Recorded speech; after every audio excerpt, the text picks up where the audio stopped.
Are you accepting pain as just part of getting older, or have you convinced yourself that slowing down is inevitable after 60? And what if the problem is in your age, but the fact that you're just tolerating things the way they are? In today's episode of the Wellness Shift podcast, I'm joined by someone who's living proof that it doesn't have to be that way. Nigel Paine has become a bit of a legend here at the clinic. At 73, Nigel trains daily, doesn't put up with pain, and has been a consistent face at CBR Clinics for over 6 years. He's proving that in order to get better, you have to ditch the excuses. Look for a practitioner that is really invested in your well-being. Take action. His story is exactly the type of mindset shift that we hope to spark in anyone tuning in. I'm Bruno de Jong, physiotherapist and founder at CBR Clinics, a physiotherapy and wellness business located in Waterloo, Elephant and Castle, and Canary Wharf here in London, where we help people take control of their health through expert care, movement, and mindset. So Nigel, thank you so much for joining the Wellness Shift podcast today. Thank you for making the time, and I hope that whoever's listening will be inspired by your story and where you are today with your health. It would be nice. It would be nice to imagine that. So, but Nigel, I had a look on the files, and you've been working with us for about 6 years now. Wow. On and off, right? You've come, you've gone, and then you come and gone. And then we also treated Irina, which is your wife. To me, treating you guys it's been special because my parents are around your age, and they're very far. They're in Brazil, so for me, it's like you guys have a special place in my heart. I can say that with all honesty. I know it's been a long time, but what made you feel that CBR was the right fit for you and Irina that just kept you guys coming back? I guess that the number one thing is personalization. I didn't feel that I was just anyone presenting and saying, oh, I've got this problem, this is the solution. No attempt to engage with the whole person. Whereas I felt there was some real issue, concern, and wanting me as a whole person to recover and to have a different kind of life from being injured. I have had a variety of injuries over the years, as you say, Bruno. I always think of myself as paying your pension plan because I'm always I'll always be coming back. If it's not one thing, it's something else. But I'm very serious in saying that you don't treat people as ciphers, you treat them as people, and that is really important. Yeah, and that's really important for us as well, that people feel that they're not just a number coming in through the door, because what we really want is those long-term connections where people come into us because they trust us, and we can see that we're making a big impact on their lives. So for us, that's also very important. Yes. And thinking about perhaps the latest issues that have come up with you, how would you say that those issues were stopping you from living your life? Or maybe they're still restricting you from living your best life? It's very easy to sum up that. I couldn't walk. I could only walk with great difficulty. That's pretty fundamental. That was stopping me not just living my life, but doing anything at all, really. So I had a knee relining, which I was told by the surgeon, in 6 weeks you'll be running. And I went back 3 months later and said, I can't walk. And he had a look at the x-rays and said, oh, I did such a good job. Look at this. This is perfect. And it was true. My knee was completely straight. But in the realigning my knee, it put out my back and it caused soft tissue problems. So the surgeon said, soft tissue problem, nothing to do with me. It sorts itself out eventually. So I went from someone who had a sore knee to someone with really major problems in my back, shooting pains down my legs and including sore knee as well. So I was really depressed and in not a state, but certainly it feeling, is this really what this operation is going to leave with? Am I never going to be able to do anything than kind of limp along for a few hundred meters? Your suggestion, when I went in, I didn't know what to do. I'd had some physiotherapy on it, which hadn't done very much. I'd had some chiropractor look at my back and they just kind of prodded around with it. It didn't do very much. what you said, you thought about it and said, I think one-on-one Pilates might help you. Some clinical Pilates could be what you need. And so I was skeptical, but you were absolutely right. It's slow. I'm not getting better miraculously. There's no wake up on a Friday, like Lazarus, and I awake from the dead. But slowly, systematically, and consistently, I am improving, and that is just fantastic. I'm in such a better place than I was when I came to see you those months ago. So there is, and I guess that's a lesson to learn. There are no miracles. Right. The body doesn't fix itself overnight. But if you do the right thing, and for me, that is flexibility, making my back move in a different way, easing my back into a different situation, a different setup, has definitely helped. So I can walk pretty much where I want to. Running is, I can run, but I can't do 5K. Okay. And that's okay. I'll live with that. Just let me walk would be good. Right. So thank you. I would say thank you for coming up with a solution I hadn't even thought of for a minute.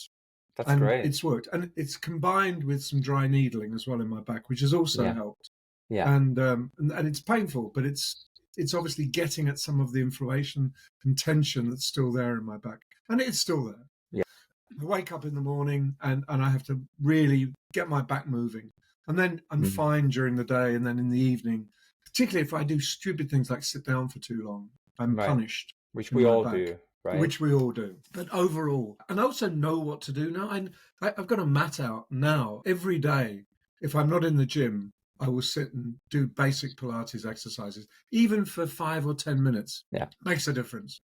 So it's consistency and just doing things gently. What I learned from clinical Pilates is if you go at it like a bull at a gate, then the impact is far less than if you just take it slowly. And slowly is actually more difficult.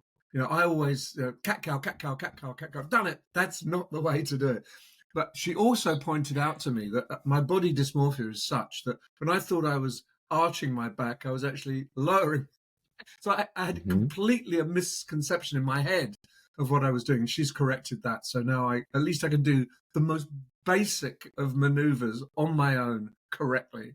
And again, do it slowly. So I do everything really slowly now for maximum effect. And it helps. So it's now become a habit in my life. So I am getting better. And that is a massive relief. Amazing. To me, for us, it's really important that we got you better, because I know you for a long time and I know how important for you is to exercise. Yes, it is. And to just go to the gym. Like I say this to many people actually, that I've got this client who is the same age as my dad, and he just goes to the gym every day. He's unstoppable. He's this hurt, that hurts. He can't do it, but he'll just do it. And I really think that I really mean this, that you are a real role model and inspiration for people in your age and even younger, because people, they don't prioritize their health as they should. And there is one truth that I'm coming across more and more is, as you grow older, you can choose. You either exercise or you take medicine. Yeah. And I think there's exercising comes with so many more benefits, including the social aspect and how it makes you feel. Yes. There's a poster in the gym and it says, you only ever regret not going to the gym. And I think that's true. I may drag myself along thinking, why am I doing this? It's dark, it's raining or whatever. I haven't got time. But once I get there, and sometimes I'm only there for 20 minutes or 25 minutes. That's enough to really help transform my life.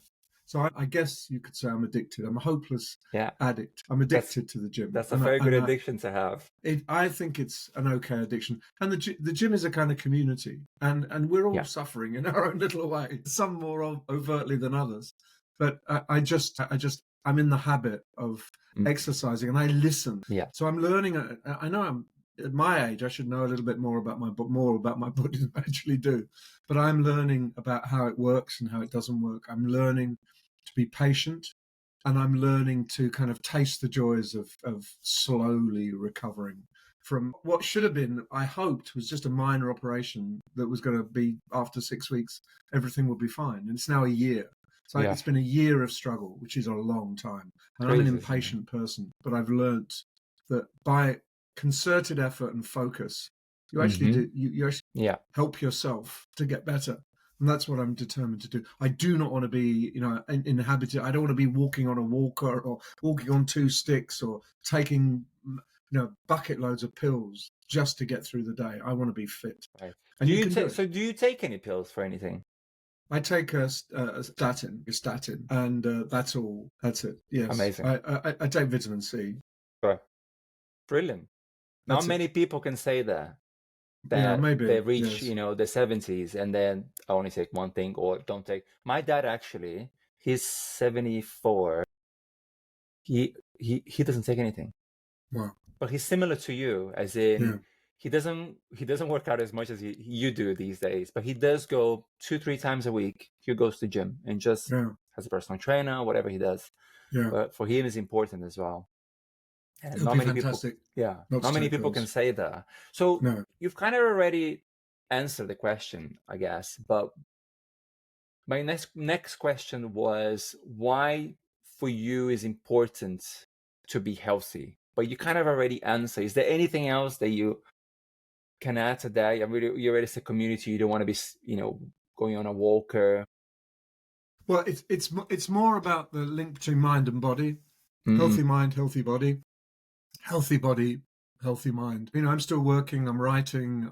I do a lot of traveling still. I engage with people, and I basically need to be mentally and physically fit for those things, and it helps. I've just done a doctoral defense. I was an examiner for someone completing their doctorate today. That is an intense 2 hours of focus and concentration that I need to have. That I need the mental ability to be able to do that, but I also need the physical ability to be able to walk, get to places, get on planes, not fall over myself, not trip up escalators, not rely on escalators. So I do a lot of walking as well as gym work, and I try and walk a few kilometers a day. And sometimes, I can get up to 10 or 12 kilometers a day, but not every day.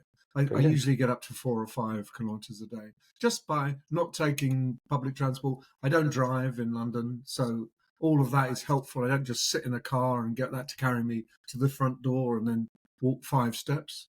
So it is very important to me. I like to feel fit, and I really love that feeling when you've got that burst of energy. I was interviewed in a radio station last night, and the presenter, we got to the station, the studio's on the first floor, and she said, I need to take the lift. I don't want to walk. I know it's only 1 flight of stairs. And I thought, I don't need to take the lift. I went in the lift with her, but I don't actually need to take the lift. Yeah. And that feels good. So it's about being able to live my life, do the things I want to do and not be limited unnecessarily, and mentally to still be able to write, to be able to communicate with people at a high level, to be able to deliver presentations at conferences. I need all of that. So I see more and more physical and mental things lock across one another. There's no separation in my view. Yeah. One leads to the other. And when I was physically debilitated, it affected me mentally as well. I was really fed up and not depressed, but really not very happy. And Absolutely. the fact I'm improving has really cheered me up. It's a big thing. Of course. Big thing. It's big so thing. inspiring, Nigel. So what advice would you give to people who are still browsing and they're trying to look for a practitioner?